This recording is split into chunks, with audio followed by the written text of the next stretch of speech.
गुरुभ्यो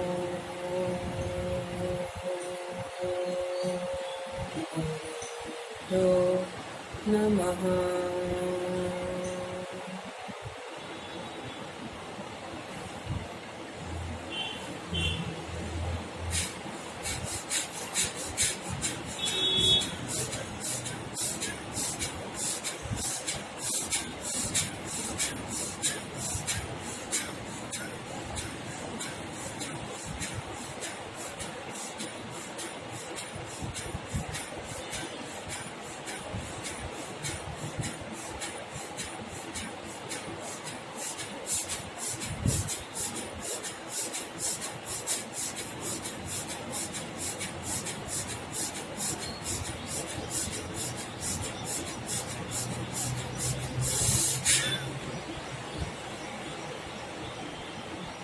नमस्ते, मेरा नाम है उषा गुप्ता।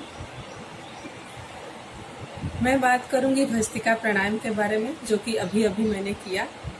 भस्त्रिका प्राणायाम सारे प्राणायाम से पहले किया जाता है। प्राणायाम बहुत तरह के हैं, पर भस्त्रिका प्राणायाम पहला प्राणायाम होता है।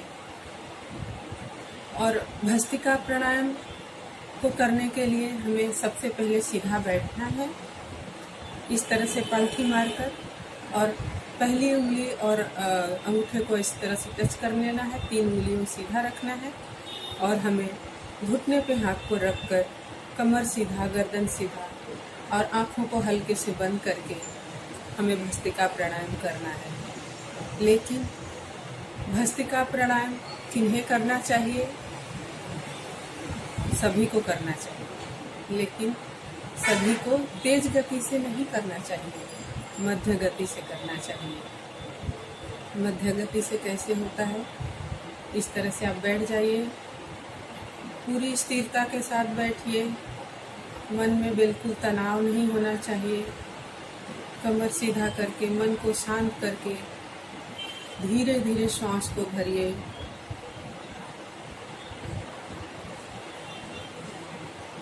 जब धीरे धीरे श्वास को भर लेते हैं, ऊपर छाती में श्वास को भरना है और पेट आपका सिकुड़ जाएगा। जब श्वास भर जाएगा छाती में, तो पेट अपने आप थोड़ा सा सिकुड़ जाता है। और फिर धीमी गति से श्वास को बाहर छोड़िए, फिर से भरिए।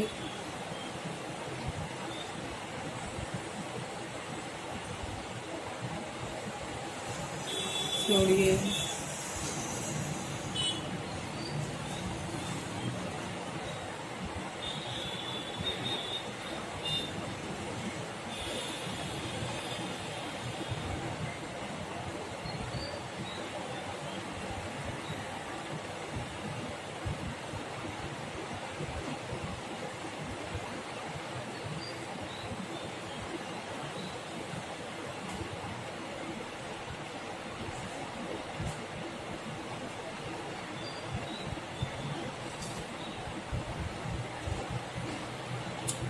इस तरह से हमें हर किसी को प्राणायाम करना चाहिए, भस्त्रिका प्राणायाम। इसे 3 मिनट से लेकर 5 मिनट तक कर सकते हैं।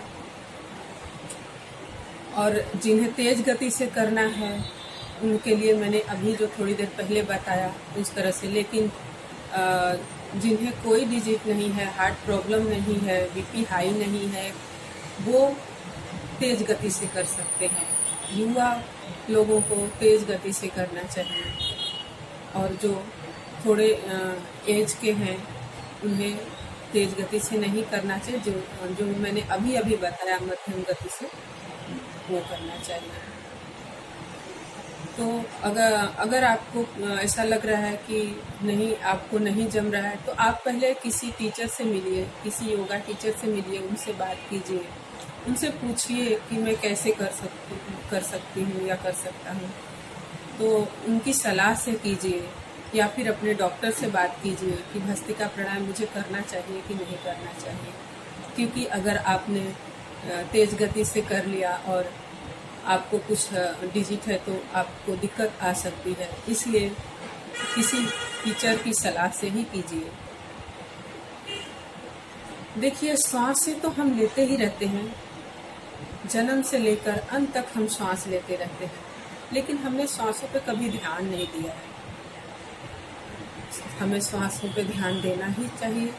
सुबह उठते ही फ्रेश होकर बैठकर हमें श्वास प्रश्वास करना है, धीमी गति से या मध्य गति से, जिस तरह से आप कर सकते हैं उस तरह से आपको करना चाहिए। भस्त्रिका प्राणायाम जब हम करते हैं तो हमारा शरीर पूरी तरह से ऊर्जावान हो जाता है, ऊर्जा से भर जाता है और हम पूरा दिन एनर्जेटिक रह सकते हैं। जिस तरह से मोबाइल को हम चार्ज करते हैं, पूरा दिन चलता है ना, उसकी बैटरी चलती रहती है और हम पूरा दिन उसे काम में लेते हैं, उसे यूज करते हैं। उसी तरह से हम भस्त्रिका प्राणायाम से पूरा दिन एनर्जेटिक रहकर अपने काम कर सकते हैं अच्छी तरह से। हमें थकावट नहीं आती है, क्योंकि हमें भस्त्रिका प्राणायाम से भारी मात्रा में ऑक्सीजन मिल जाता है। कहते हैं ऑक्सीजन हमें पेड़ पौधों से मिलता है, तो हमें ये प्राणायाम पेड़ पौधों के पास करना चाहिए, ऐसा ज़रूरी नहीं है। आजकल लॉकडाउन है या फिर जो कोविड का माहौल चल रहा है, तो हमें अपने घरों में ही करना है, लेकिन अपने घर के खिड़कियों को खोल देना है। ऐसा नहीं कि खिड़की को बंद करके आप एसी चला के कीजिए, नहीं, आपको घर के खिड़कियों को पहले खोलना है और नीचे कुछ बिछाना है, मैट बिछाना है या चादर बिछानी है, या नीचे नहीं बैठ सकते तो आप कुर्सी पर बैठकर भस्त्रिका प्राणायाम कीजिए। हमें ज़्यादा मात्रा में ऑक्सीजन चाहिए होता है और कार्बन डाइऑक्साइड छोड़ना होता है, तो ज़्यादा मात्रा में ऑक्सीजन कैसे मिलेगा? जितना ज़्यादा आप श्वास को डीप में ब्रीदिंग करेंगे, उतना ज़्यादा आपको ऑक्सीजन मिलेगा। ऑक्सीजन हमारे लंग्स में, लंग्स से शुरू होकर सारे ब्लड के थ्रू सारे सेल्स को पहुंचता है। सेल्स हमारे उंगली के आखिरी पोर तक होते हैं, पैर के नाखूनों तक होते हैं, वहाँ तक ब्लड के जरिए हमारे ऑक्सीजन पहुँचते हैं। इसलिए हमें भस्त्रिका प्राणायाम करना बहुत ज़रूरी है। तो सभी को भस्त्रिका प्राणायाम करना है।